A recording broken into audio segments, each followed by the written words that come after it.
you doing today? I am doing great because I'm really excited to try textured paintings for the very first time ever.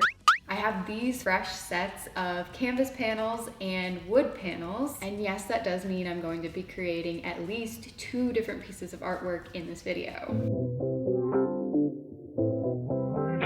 I have a lot of new products to try, including these 2 sets of palette knives. One is really cheap and the other one is more high-end. There is some high-density modeling paste to make the acrylic paints thicker. To create this artwork, I'm going to be using these paints. This is actually my set of acrylics from a college art course that I took a long time ago. In here we have Grumbacher Academy acrylics. Along with these, some Liquitex basics, which might look familiar because I just did a video testing this 48 set of little tiny tubes. If you haven't seen that video yet, I'll link it in the description box below. These bottles are over 4 times the size as these, as you can see. They say 2007 on the back. Wow, I was still in high school at that time. What else do we have in here? Daler-Rowney? I've never even heard of this brand, yet I own it. Liquitex Heavy Body? Oh my gosh. I'm so excited at something that I have that I didn't even know. That is so bad. Okay, the story behind why I don't know what paints I actually have, kind of not a very positive one. So I had to buy these for class. They're obviously more expensive than what I'm normally used to using, which is, you know, the cheaper stuff. Craftsmart, Apple Barrel, Folk Art, more recently I started using. Those are all a lot cheaper per ounce than these. So these were luxury paints, let me tell you. I was so nervous to use them. So I have held on to these for so many years and hardly used them, mainly because I didn't grant myself the treat, I guess, of saying like to myself, oh my gosh, you're good enough to use these now, because I felt like I had to get better in order to use the high quality stuff and not waste them with just practice. And I don't like that mindset. That is not the mindset of 2023. Even if I end up hating what I create in this video, I'm not gonna feel bad for using the expensive paints. This one was only $2.99 for the bottle. The Fine Touch. I hate the name of this. It definitely looks more blue than green. Remember in my haul video when I said I don't think I've ever used Amsterdam paints before? I don't think I've ever tried Amsterdam acrylic paints before, so I got 3 sets naturally. I have one. It's like halfway empty. Oh my gosh. I ordered these on a whim from Target. Pearl pigment. It's meant for slime, I guess, but you can use it for other things. This might be fun to mix into the paint and see what kind of effect that we can get. Ooh la la. Before I get into the actual texture process, I am going to cover the wood panel with some pink acrylic paint, and I want to keep this one white, so I'm just going to use some gesso to cover this one. Ooh, crusty.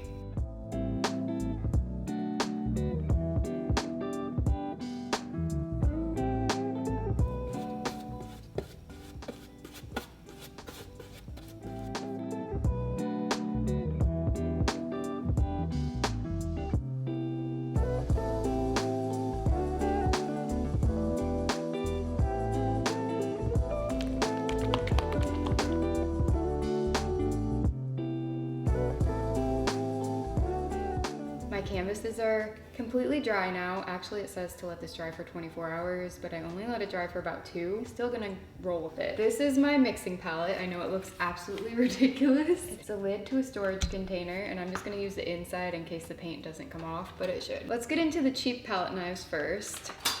Oh, it's pretty sharp. There aren't really instructions on here, but I have been watching a few videos on how to do this. So what I have gathered is that you mix 3/4 of the modeling paste and 1/4 of the color of paint that you want to use.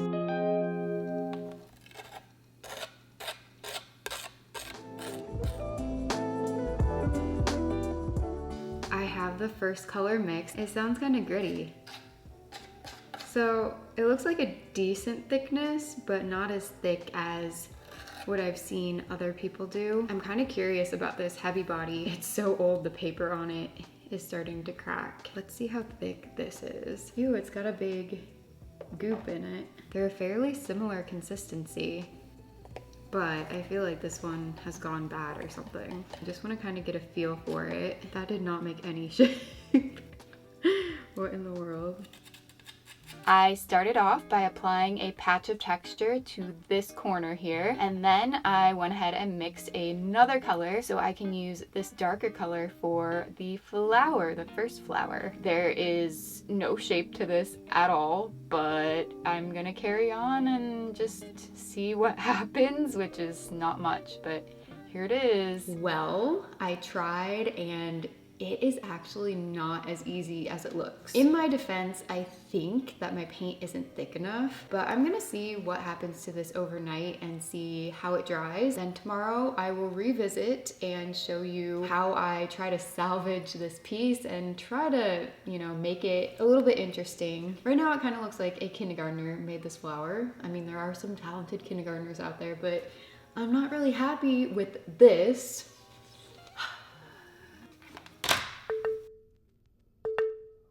Hello, happy tomorrow. After a good night's sleep, I feel like I've returned with a little bit more optimism. This is the status of last night's work. It's actually completely dry now. It feels cool. Here I've mixed a couple colors, but I'm gonna let them sit for quite a few minutes to see if they thicken up more just from being out in the air, because I don't think I'm gonna get much better results even with practice from the consistency that it is right now. It's just too runny. So while I let this hang out for a while, let's start on the wood panel. And actually for this one, I'm going to use a paintbrush for the majority of it and then add texture in at the end.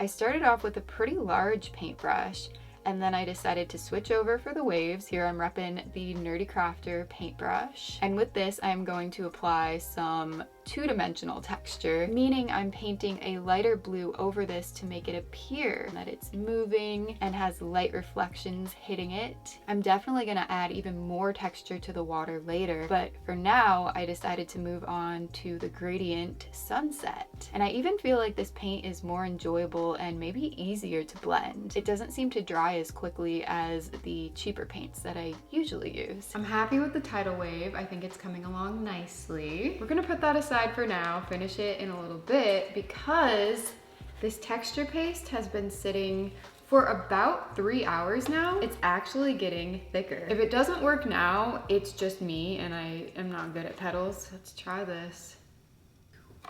What the heck? I absolutely don't know what I'm doing. That is the worst petal yet. Maybe it just needs more. This is horrible. I think maybe petal painting is not for me. I'm gonna try and practice on here. I hated that petal so much. I scraped it off and I'm making this in abstract splotch instead. Oh no, no, I don't want yellow on there. Ooh, these purple petals are actually a little bit better. Not quite up to par with the examples I showed earlier from my inspiration, but we're getting somewhere. I have one more trick up my sleeve, which is to use one of the better palette knives. Let's see if a high quality palette knife can save me. Wow, that just glared in my eye. Ooh, wait, it's a lot more bendy.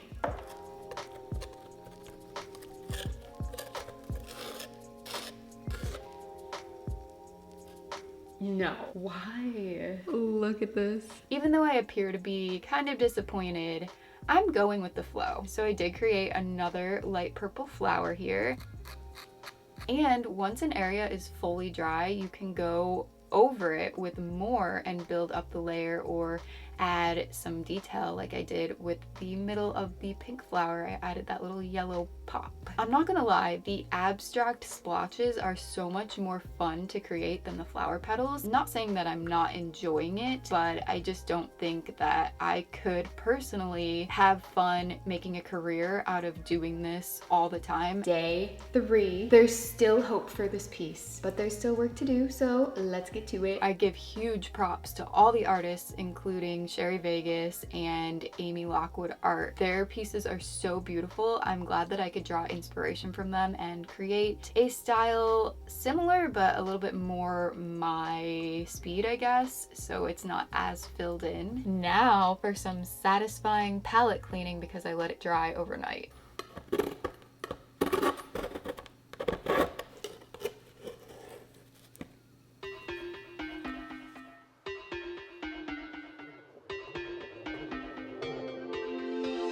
I kind of want to make an entire video of palette cleaning footage. Some of it was a little bit difficult, so I brought in the help of some nail polish remover with acetone. This made it so much easier than just water or scraping away, but do be warned that certain types of plastic can melt from acetone. Test it in a very small spot before going over the entire thing if you're not sure. Now it's all clean and I'm gonna move on to another piece of art. These look like blue cherries. Anyway, this piece might be a little bit more fun for me to create and maybe some of you as well. And I'm testing the shimmery mica powder here. I'm just mixing a little bit of this beautiful blue in.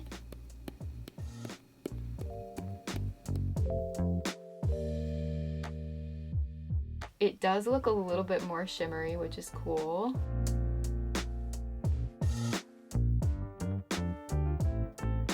And then I wanted to also show you that you can just take the plain white texture paste and put mica powder directly in it and create different colors. The color of this kind of reminds me of peanut butter, but yeah, don't eat this. Final stripe is this tiny white one, and I actually let the other two colors dry completely before adding this. Then I didn't think that the two shimmery parts were shimmery enough, so I went and just brushed the shimmer on top. This one actually turned out pretty cute. I like this shimmery mica powder. I thought it would be boring, but I like it. I wish it were about 10 times the size so I could hang it up over the bed or the couch or something. We got a little guy instead. Now all that's left to do is finish the wave.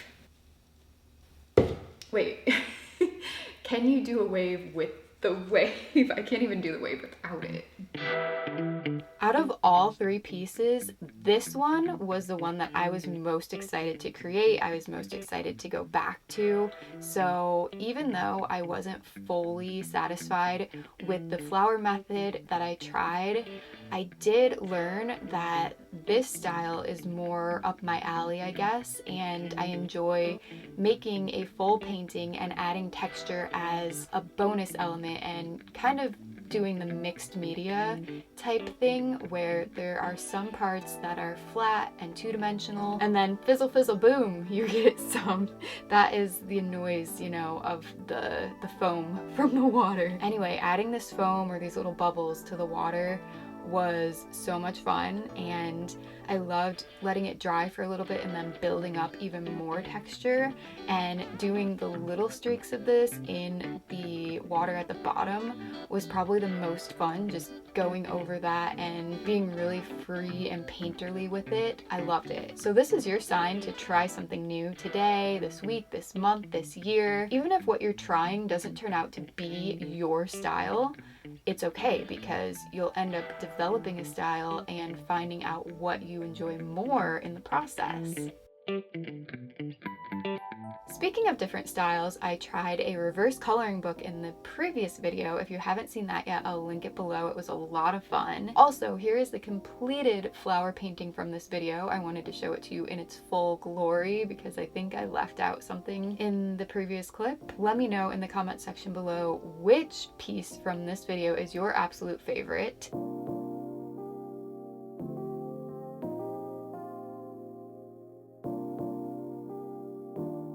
Thank you for watching, and I hope you have a great rest of the day. See you very soon in my next video. Bye! A little bit of mixed media pizzazz. Oh, maybe it was that one.